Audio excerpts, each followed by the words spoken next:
I just want to do God's will. The kind of revolution that the world needs is a Christian revolution. If you want a miracle, you've got to expect it to happen. You're the recipients of God's grace and God's blessings, and you rejoice in that reality. Hey everybody, welcome back to Life Today Live. I am Jordan Murphy, your host for today. And you know, we've all been in a time or two, or maybe three, or maybe more, where we have said things that we do not mean, or words have flown out of our mouth that don't honor Christ and don't represent him well. And, you know, I've just been very convicted by Proverbs 18. There is power of life and death in the tongue. And so I've been trying to be very, very intentional in my prayer time of just saying, like, Lord, help my words bring life, not only to myself, but the people around me, and for me to be a good representative of you. And so I'm excited to be able to speak with our author for today, Amy Hughes. You know, her book is Words Like Honey: How to Avoid Unintentional Harm, Model Kindness, and Nurture Your Child's Faith Through What You Say. So Amy, thank you so much for being on the program with us today. Well, thank you for having me. I'm really excited to be here. Yes, we are so excited to have you. And Amy, you are a homeschooling mom of 9 kids, so you have all the experience to be able to speak on this topic. Yeah. Yes, it's true. I love it. I mean, tell us how this journey began. Like, were you always wanting to homeschool? Was it something on your heart, or was it something that God kind of led you to? Oh no, I did not want to homeschool. We were very against homeschooling in the beginning, and it's actually kind of funny. So, my husband had a kid when he was 15, and he raised him. The biological mom left, and so when we got married, he already had a 6-year-old son, and so he was already in school and everything, and so we just kind of started our family, and I was the only mom he knew. And but then we had our daughter, and she was about 4 years old, and someone told us that she would be going to kindergarten the next year. And we were like, what? No. And so all of a sudden we became very pro homeschooling. We just weren't ready to be away from her. And so then we took our oldest son out of school. He had been in school, and we just started homeschooling. And that was 19 years ago now. Wow, that's incredible. Yeah. What was that transition like for y'all's oldest son? You know, he's been in public school and now he's transitioning to homeschool. Was it something that he enjoyed, that was easy, or were there some bumps in the road? It was pretty hard for him. I think he was very social. He was like a very social butterfly at school. And so, and I didn't really know much about homeschooling that first year. All I really knew to do was just kind of recreate, the school that I had been to. And so it felt for him like I was, taking away the fun part, which was the social time with his friends there, and just leaving everything else.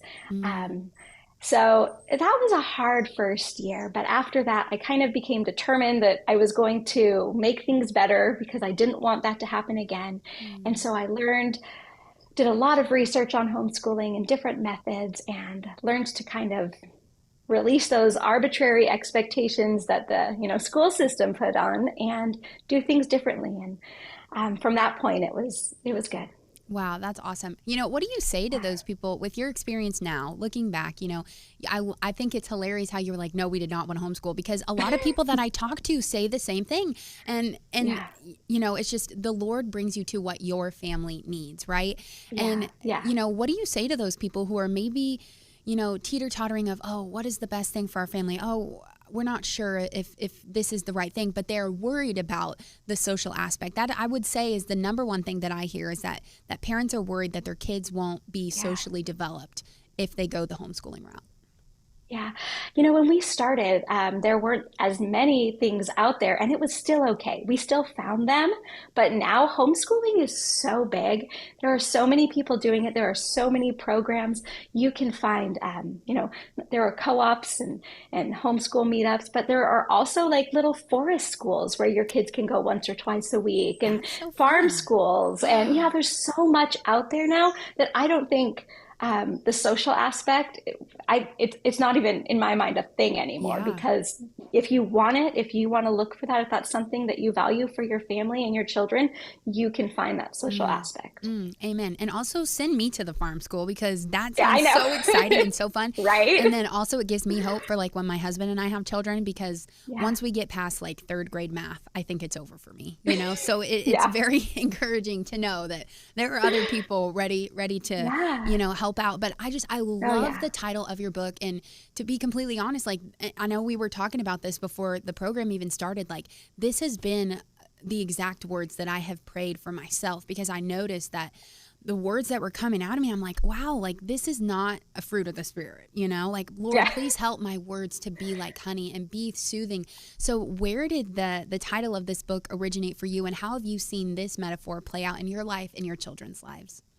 Yeah, so there's a proverb that says that kind words are like honey. They're sweet to the body and healthy to the soul. And the more you know about honey itself, it's pretty amazing, because honey it is healing. It aids in heart health. It's anti-inflammatory. It does so much for the body physically. So when you see that God relates kind words to this thing that is very physically healing, then we can kind of understand the impact that kind words have on us. They're healing, and they're good for us. And so, and not just for us, but obviously that trickles down to our children. So when we offer those kind words to our children, we are allowing for wholeness and healing and growth and flourishing. All the things that honey does for our body, we can do for them as human beings. Yeah, that's so beautiful. And I love how the Lord he's so intricate in the details, and how he paints a story is just absolutely incredible. And so thank you so much for sharing that with us. And, you know, as you have spoken to your children, I'm sure there's been times where maybe the first thing that comes to your mind is not words that are like honey, right? Like sometimes Right. we make mistakes, and sometimes things come out, and you know, how do you navigate those really difficult situations with your children where maybe you haven't said the most life-giving thing? Where do parents go from there? Well, for me, it's huge, because I am not intentional with my speech. I like, ever since I was a kid, I would just say things, and I wouldn't think about it, and I don't think about my tone. I just don't think about any of that stuff. But then when you become a parent, you realize, okay, this is probably not the best thing. So I've had to really make a point and make an effort to think about my words, to think about the way I talk, and so I have definitely not always been intentional. And even now, even as I'm learning and becoming aware, I'm not always, because I'm a human being. And, and the last thing I want to do in my book is to make people feel like, oh, I've blown it, and I can't do this, because, I tell because I like to write with full transparency. So I tell a story in my book about something, that we probably shouldn't say to our kids because of, their child development, how they kind of take that in. And as I was writing that chapter, and I talk about this in the book, I literally yell that phrase at my son. Yes. and but I'm fully transparent. I tell people this is what I do, because I don't want anyone to think I have it all together. I don't want anyone to think I do this 100% of the time, because my goal is not to say this is what you have to do, but it's just awareness. Because when we're aware, we can be intentional. And the more intentional we are, the better we'll do. But we won't always do perfectly. And so when we don't, we repair, we apologize. We take ownership for where we make mistakes. And that is so important for the relationship and connection that we have with our kids. Absolutely. And I will say too, maybe if you're somebody listening to this and you're a parent of children that are grown up, you may be thinking, oh, it's too late for me. It's too far gone. That situation was 20 years ago. I've got to say, my stepdad actually a couple of months ago took me aside and apologized for something that had happened years ago that I wasn't even thinking about anymore. But he just said, Jordan, I am so sorry about this. And the Lord has just shown me like this wasn't the best way to go about that. And I am so sorry. Mm-hmm. And I can't tell you, first of all, just how much that impressed me because, as I'm kind of coming into adulthood, you realize how hard it is to go back to things of the past, right? And apologize for those kinds of things. But just as the child on the receiving end of that, wow, like you said, it was healing, and it's just incredible. So if you're somebody that's listening today and you're thinking it's too late, I just love what Amy's saying. It's such a mirror of the gospel, right? Like it is never too late, but also the Lord knows that we're going to make these mistakes and there is grace for that and there is mercy for that. And so, would you almost say, Amy, like this is like a process, right? It's not something like boxes that we can check and we're always going to be on the upward trend, but it for sure is a journey. And, I love how you're just so open and honest about, all the things that you've gone through with your own children. What are some of the most damaging phrases that parents commonly use, maybe some that you have used, that they use without realizing their potential harm on their children? Yeah, so some of them seem so simple, and they really are. They're simple things that we get. We could say to one another, and it wouldn't affect us at all. But if we take child development into consideration and understand that the prefrontal cortex doesn't fully develop until the mid-20s, it can kind of give us a better understanding of how our kids perceive and take these things in. So even if they seem so simple, there's such a they're simple to us. And that's kind of the thing. They're simple to us, but they're not simple to our kids. Things such as don't cry. We tell our kids that oftentimes to try to comfort them, don't cry, don't be sad. But they're hearing that completely literally. They hear don't be sad, don't cry. And over time that they start to feel that is being sad or crying is wrong, that they shouldn't feel this. And, we see in society now, the impact of people feeling like it's not okay to be sad. It's not okay to show any emotion that's negative, or it's not okay to cry. And it's a really hard thing. And so when we say this simple thing, which, as I said, is typically words of comfort from us, our kids aren't able to comprehend what we're saying. They're completely taking that literally as I should not be sad. I should not cry, which over time can really impact them. Absolutely. And then when those feelings do arise, right, they don't know what to do with them rather than to just stuff them down. And eventually you can't stuff anymore, right? And then it's Mount Vesuvius, or, you take to things that are numbing, which can lead to addictions down the road, And so what are some phrases that parents could use in lieu of don't cry, don't be sad? Yeah, we want to give that comfort. So one thing is just our presence, just being there with them and for them, letting them know, I'm here when you need me. Let me know what I can do for you. Or, like, oh, I know this is hard. I can see you're going through a hard time. Let me know what you need. And sometimes our kids are too young to really communicate about this. I actually tell the story in the book. One of my daughters was about 5 years old.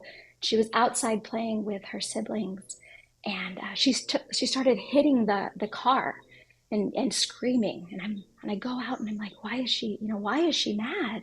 What is going on? And no one can tell me anything. And she's in that place where she can't communicate. She's just screaming and crying. So I take her hand and I walk her, and we have this place in our house that is, we call it a time in place. And so we go, it's like full of cozy blankets and picture books and just, a place where we can connect when kids may need a little time to get through something. And so I sit with her there, and I'm giving her hugs when she lets me. And as she starts to settle down just a little bit, I give her paper and crayons. And I say, I can see that you're not ready to talk yet, but I'd like to understand what's going on, why you're so upset. Why are you so mad? I said, could you maybe draw a picture for me? And so she drew this picture and she handed it to me.